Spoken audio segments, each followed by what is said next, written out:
Hello and welcome back to the library, friends. I'm going to give you a heads up on this video. It may be a little bit longer.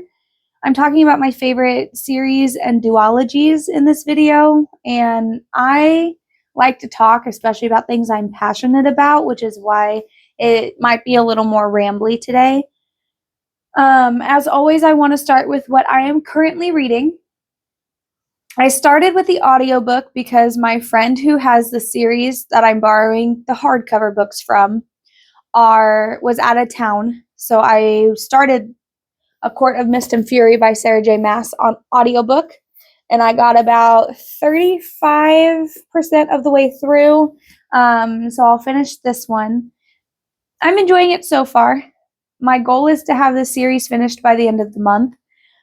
I am not reading the little novella because my friend said it wasn't really worth it and it didn't provide much for the story. So I'm going to be reading books 1, 2, 4, and 5, hopefully before the end of the month, because next month I have a 10-book stack for my TBR to get me through till the end of October into the early-ish middle of November. The next book that I'm currently reading is the last book in the Divergent series, which is Allegiant by Veronica Roth. We read Divergent for September's book club pick, and I wanted to finish the series. My daughter is getting into the stage where she likes to read now, so she wants Goosebumps books for Christmas. I'm hoping that I can get her to read some more series. I'd like her to read this one, Hunger Games, Harry Potter. She's into more horror than fantasy and dystopian, but she'll get there.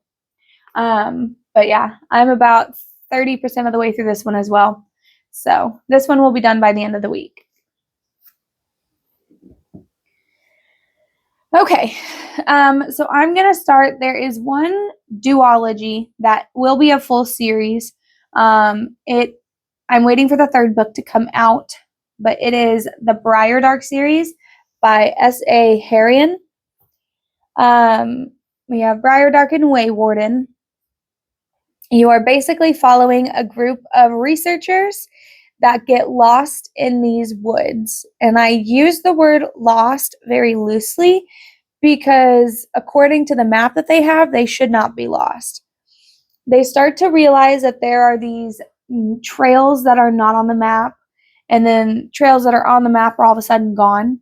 Weird stuff starts happening, things that have happened before they ever got there and things that have yet to happen. So you're basically following them and going insane with them in this book. This is an alternate dimension, claustrophobic, dark, drowning feeling book series. The third one should be coming out soon, but until then, I just recommend these books. This is my favorite Lost in the Woods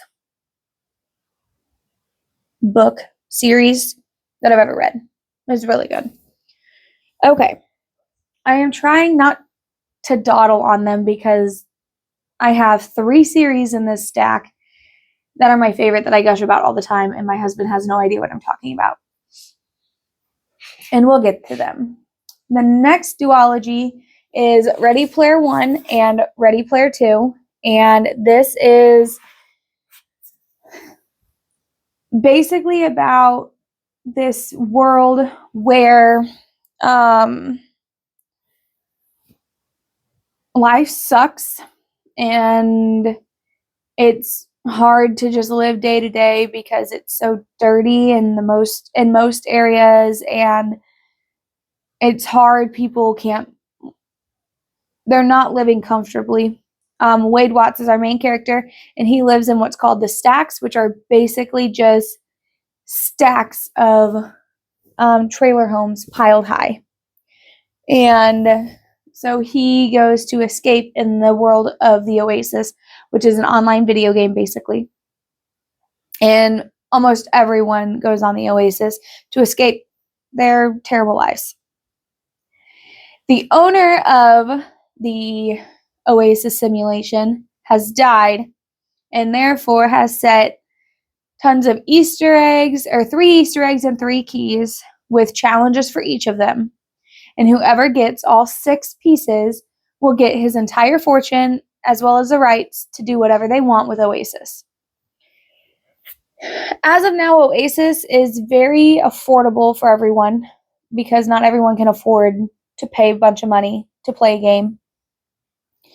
And the people playing the game, just normal civilians, are trying to keep the win away from the Sixers, who is basically wanting to turn the entire game into a way for them to make money. So you're following them through that battle, basically. The one caveat to this book is there's a ton of 80s references in it, which I absolutely loved. However, if you don't have basic knowledge from the 80s, you may not enjoy it as much as somebody who does. But this was really, really good, and I highly enjoyed it, and I highly recommend it. Especially if you're not really into dystopian sci-fi, this is a really good one to start with. Because most people live their life in a video game anyways. We have so many books to talk about. Okay. Next on the list are actually 2 standalones. No, one of them is a standalone. The other one is a standalone if you've read the first book. Mainly because it follows... What is going on? Sorry, there's like flashing lights outside my window. Anywho, the first book is The Fabric of Our Souls by K.M. Moronova. And this follows a girl who wishes her life was over and a guy who loves life. And he wants her to realize that life is worth living. Just because it's hard now doesn't mean it will stay hard. But through their bond, because this is a romance book, through them getting to know each other, darker secrets come to the surface. And suddenly they wonder if they're no longer safe in the rehab center they are both residing in after her attempt on her life. This is a good romance book, but it's got like suspense thriller elements in it, which I really enjoyed because I love thriller books. But it was really good.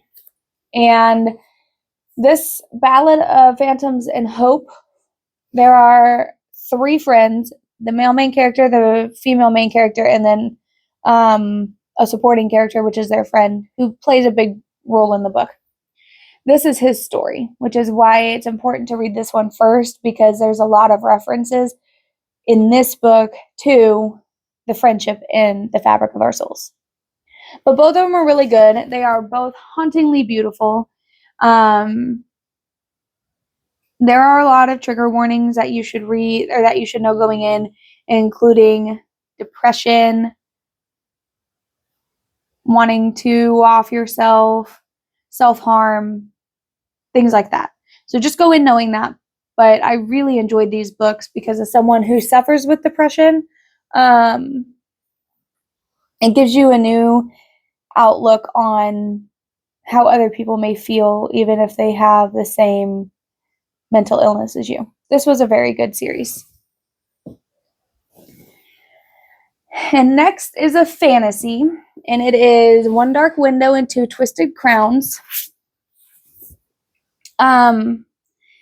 These books, a lot of people didn't like the first book. I thoroughly enjoyed it. The first book is heavy on the world building and the magic system and the backstory on the main characters. So it's not quite as involved as Two Twisted Crowns. Yes, I'm making sure I'm pointing to the right book. This one has a lot of action and wraps up the story, whereas this one gives you the premise for why the story is important. I really enjoyed both of them together. She has a new duology coming out which the first one is already out. The Night and the Moth, I think is what it's called. I'm waiting for it to come out in paperback before I read it because I prefer paperback over hardback. But that is The Shepherd's King duology by Rachel Gillig. And now we get into my full series. So, the first one is the Uglies series by Scott Westerfeld. This is a dystopian book series. Basically, you follow a 16-year-old or a 15-year-old named Tally Youngblood, and they live in a world when you turn 16, you upgrade into a pretty. Until then, you are considered an ugly. And she's wondering if everything they've been told is a lie, and that it is not safe to be in the city where they're at, and there's actually something outside of where they're at that they have been forbidden to go because it's deadly and dangerous. So you follow Tally through all of these different stages, and it's a very good series. I'm probably not explaining it very well, but I don't want to. The hardest thing about series is if you explain too much, you spoil it. But dystopian, YA, a corrupt government, rebelling, things like that. Up next, this was my first dark romance series to read, and that is the Four Horsemen series. This series, you are following the four brothers of the apocalypse, so famine, death, war, and pestilence. And they are coming to reclaim the world because humans have destroyed it. All of them come across a human woman who is trying to make them change their mind that humanity as a whole is not as bad as what select individuals have made humanity to be. This book is fantastic. The series is fantastic. It is spicy and dark and hopeful, and I thoroughly enjoyed it. I also got this recommendation from my friend's daughter who was 11 at the time, and then I read it and I told him, I'm like, why did you let her read this? Because he didn't read it to begin with. I'm like, well, maybe we should read it next time. It's a little spicy for a 11-year-old. Okay. The next one. One of my two babies, the Ravenhood series. I'm not going to go into detail. This is a very, very popular one, but I loved this series. I cried and laughed, and it was spicy, and it was just all around a fantastic time. It will forever live on my bookshelf, and I plan on getting a tattoo of it at some point. I'm going to hopefully get my raven wings right here. There is a second part to this trilogy, and that is the Ravenhood Legacy. The third book, which is Wings of a Feather, which is Sean's book, will be coming out in December. And I've read One Last Rainy Day, loved it, cried. Severed Heart, I've heard, is 10 times more emotional than One Last Rainy Day. So I'm going to read it and Birds of a Feather at the same time, like back to back. I'm not going to put myself through it again to turn around in a couple of months and cry my eyes out again. So that is the Ravenhood Legacy. And last but not least on this list, this is the first romance series I've ever read. I got 60 pages into the first one and immediately bought the rest of the series. It was originally labeled YA. I disagree with that wholeheartedly. This is not a young adult anything at all. Maybe a new adult if you want to push it, but not a young adult by any means. And that is my Boys of Tommen series. I love the series. I would like to one day get these exchanged out for the ombre spines. I think the ombre spines are beautiful. But Johnny and Shannon will always have my heart. Gibbsy and Claire's book, though, broke me. The whole series broke me. I'm emotionally damaged from this book and I need therapy. But Gibbsy's just ripped my heart to shreds. Ripped it to shreds. Threw it in the dumpster and set it on fire. Anyway, these are my favorite series. Thank you so much for coming along with me. Again, this is just a space for me to share my thoughts, feelings, and whatever, so I don't annoy my husband with it because he doesn't know what I'm talking about half the time. He's just like, oh yeah, that sounds great. Do I need to buy you a new book? Very supportive in the way he can be, like feeding my addiction. But if you have a series that you recommend or you've read one of these series and have thoughts, please leave a comment down below. If you liked this video, give it a thumbs up and subscribe, and I will see you guys in the next one. Bye!